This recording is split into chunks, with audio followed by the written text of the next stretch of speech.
This little guy, Ziggy, the white little dog, got hit by a car. Oh my gosh. So where is my voice, Natalie? And why is it so difficult to find? Why can't I shout in a I don't know, what sort of voice would you be looking for when you're trying to rescue your dog from Yeah, some sheep? that kind of like authority, isn't it? With like, even if it's not audibly, with our voice, with our volume, speaking up. But is there other ways that we can navigate that so that our voices, our presence is still heard and still felt as well?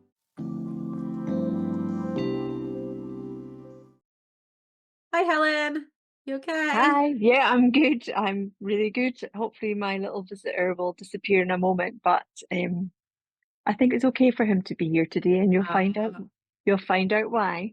hello, Ziggy. We've got little Ziggy here today. For those that listen on audio and not on the videos, we've got Helen's lovely little doggy, Ziggy. So, what's your woeful and wonderful today, Helen? Okay, so my woeful and wonderful. Woeful first. This little guy, Ziggy, the white little dog, got hit by a car. Oh my gosh. So that's the woeful. The wonderful is he bounced off the car and he's absolutely fine. Took him to the vet, no problems at all.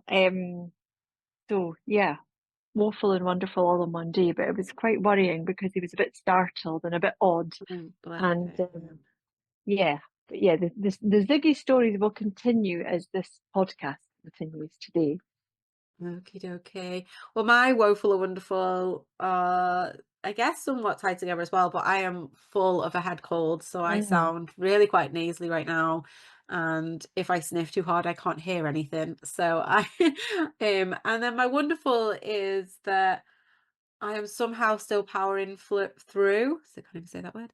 I'm still powering through, and I have kind of spurts of energy, so I'm trying to use them to the best of my ability. Um, but yeah, and I'm still here, and I'm still okay, and I'm still kind of soaking in moments. Oh, But I am you're, full of a cold. yeah, I can hear it in your voice. That's a shame. Sending you a Yeah. virtual hug.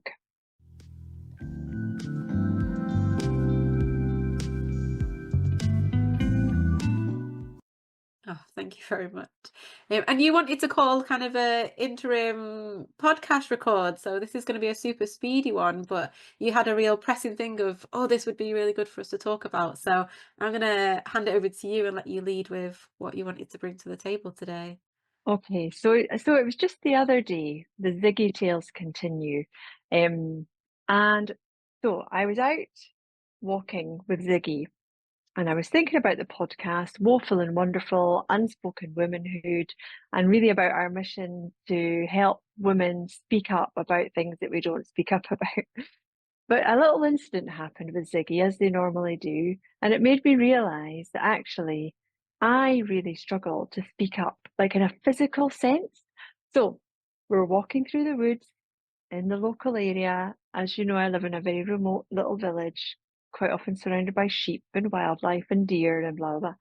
And there's one place where you can take your dog off the lead and let him run free, because there's no sheep there. However, on this day, there was two sheep sitting in the woods where they shouldn't have been. And of course, Ziggy was off the lead, and of course, he went after him because he's a dog, he's a terrier, he wanted to do that. So there I am trying to shout, Ziggy, come back, Ziggy, and trying to get him back. And the more I was shouting, well, I wasn't shouting, according to the people who were listening to me. It was just like, oh, um, I couldn't find my angry voice to get him back anyway. And then I started, so then this woman came down and she said, you need to shout your dog, you need to discipline your dog, or he's going to get shot by the farmer. Oh Um, gosh. anyway, she eventually helped me get the dog back. And I came back to the house, spoke to my partner who said, it's your voice. You just don't have a shouty voice. And then I was telling my friends about it, and they said the same. You need to have a disciplined, sort of shouty voice so he knows right from wrong. So where is my voice, Natalie? And why is it so difficult to find?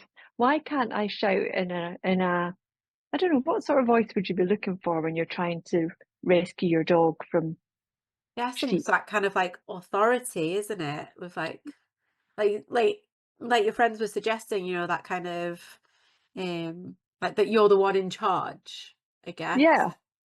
But even when I don't know, because I mean, I'm from a behavior analytic background, and we kind of don't agree with punishment and things like that. So I'm kind of like, oh, but do you need a shouty voice to do that, or could you use a dog whistle, or is there other ways that you?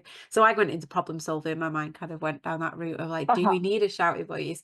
But I get the kind of transfer over of what we're trying to do with the mission of this podcast, and like getting our voices heard a little bit more, and like feeling stilted in getting that voice out there. Um, Just but speaking, yeah, it kind of leads me into thinking, the reason I try and do things is so I can get practice. Even do this podcast so I can become more confident in speaking up. But actually, on my day-to-day life, I struggle to speak with any authority. yeah, I can have a nice, gentle voice, and I can do the mindfulness stuff, and I can do.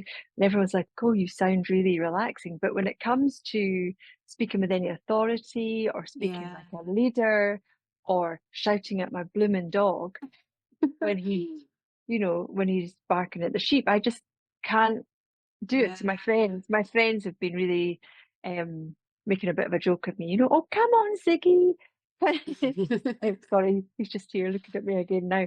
Yeah, so I just thought it's interesting. Yeah. And then I wonder, is that why in situations where maybe I'm asked to do presentations, I become so nervous because it's Yeah. so And even like I'm jumping in now, but even that being able to kind of jump in, and I wonder whether, and what's coming to my mind when you're talking is thinking of moments when we've been at conferences, maybe, or even just in a work meeting, perhaps, and someone else has got the floor, actually being able to talk up enough to jump in or talk over them or get our point across, and being able to do that. And sometimes I'm quite good at that. I think I've worked quite hard on doing that.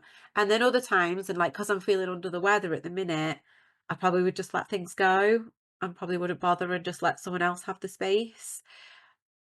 And in those moments, that's when the louder voices, the more confident voices, come in. often the male voices kind of come in and step in. Um, and then we don't have that space anymore. So it sounds like something that you're trying to practice anyway, but that's what kind of came to my mind when you were talking then of there's definitely spaces where, yeah, where we don't speak up, or maybe like spaces, but then maybe also kind of like contexts Uh-huh. So that even kind the of stop thought, us. even the context of trying to save my dog, because I guess if he scared the sheep, especially at this time of year, and the farmer catches him, he has every right to kill my dog. And even in that, knowing that, I mean, I was getting really, really stressed about it. Yeah, But even that, I can't find this like, you know, kind of more masculine side to my voice to so yeah, that he knows the difference. So anyway, it's just interesting, and I just thought I'm going to just bring it to this podcast. Um, I'll need to keep working on it. We can do our open, aware, engaged just now, and I've kind of thought about it, but it's definitely something in my life that's held me back. yeah. There's a barrier there or something. And we half joking over messages. I was like, you need to go and scream in the woods or something, and practice that kind of just like laying it all out there. And we might have to share the little meme I sent to you of kind of like, I'm gonna be a really productive day, but first we scream or something like that, wasn't Yeah, it? yeah. And we might have to share that on one of the posts or something. But it is that kind of trying to find and practice that louder voice, having that presence, isn't it? Taking Hopefully you charge, don't. taking Yeah. charge, really. Yeah. Hopefully you don't have to practice it too much with singing. No. Well, I do because he's always, there's been how many times have I messaged and said I'm just chasing after the dog who's chasing Who's after his after dad. Andy? But it's really. I knew I always struggled with this, but I guess lately I've just been thinking I really struggle with this, Yeah. and And maybe it is that we find a different way or a smarter way round it, whether it is a dog whistle for Ziggy perhaps, or whether there are ways that we navigate in those different kind of situations, those different kind of contexts where even if it's not audibly with our voice, with our volume, speaking up, but there other ways that we can navigate that so that our voices, our presence is still heard and still felt as well. Yeah. Well, I know even for years I've just declined offers to do things, so you know that I've got this International Women's Day, World Women's Day event coming that I've Very agreed to do. exciting. But it is keeping me awake at night, even just thinking about the Yeah, prospect of my voice being heard for a whole day. So that's a behavior that I have done. I've started saying yes to things over the past few years, but it is work in progress. And I guess I'd be interested to hear what other people think about definitely. leadership voices, speaking with authority, and any sort of tips or techniques or things to try to help us all have our because we all have a space in this world to be heard. For And it's sure. okay to shout in a assertive, aggressive, not aggressive, I would never be aggressive, but assertive way. So Yeah, yeah. definitely.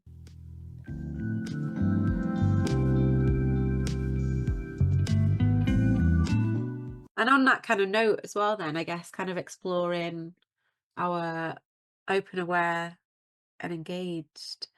You mentioned there that you're already kind of engaging in some of these behaviors. You're saying yes, these kind of things. But I wonder what else kind of comes to mind when you consider how you're being open, aware, and engaged. Well, I guess I am open to the fact that when I go to Malta to do this presentation, I am going to also be feeling uncomfortable. Like that's going to be a big part of it. But in my head, I'm thinking it's only the initial part. Once I get going, I'll be fine. Um, and maybe practice some behavioral things to maybe slow down how I'm speaking, take some pauses, do some things that are quite nice for me.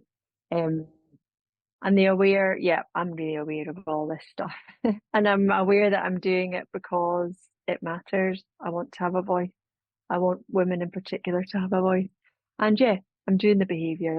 I've said yes. I've committed.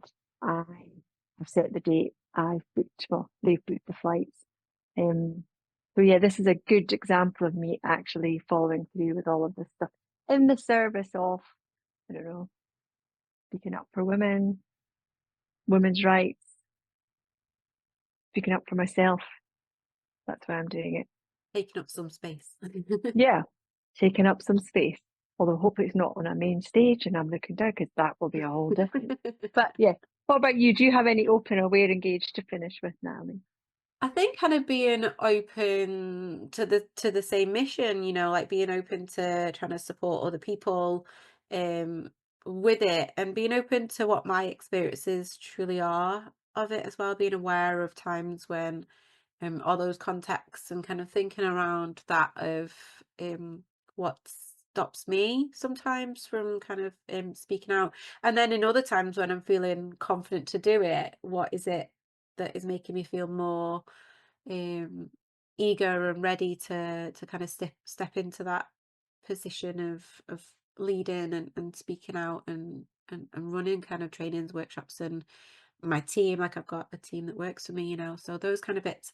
And then engaging with kind of exploring it a bit more. Like I really would love for any listeners or viewers or anything to kind of get in touch with their experiences of finding their somewhat authoritative voice, or finding their voice to take up some space, and um any tips for dogs for you, I guess.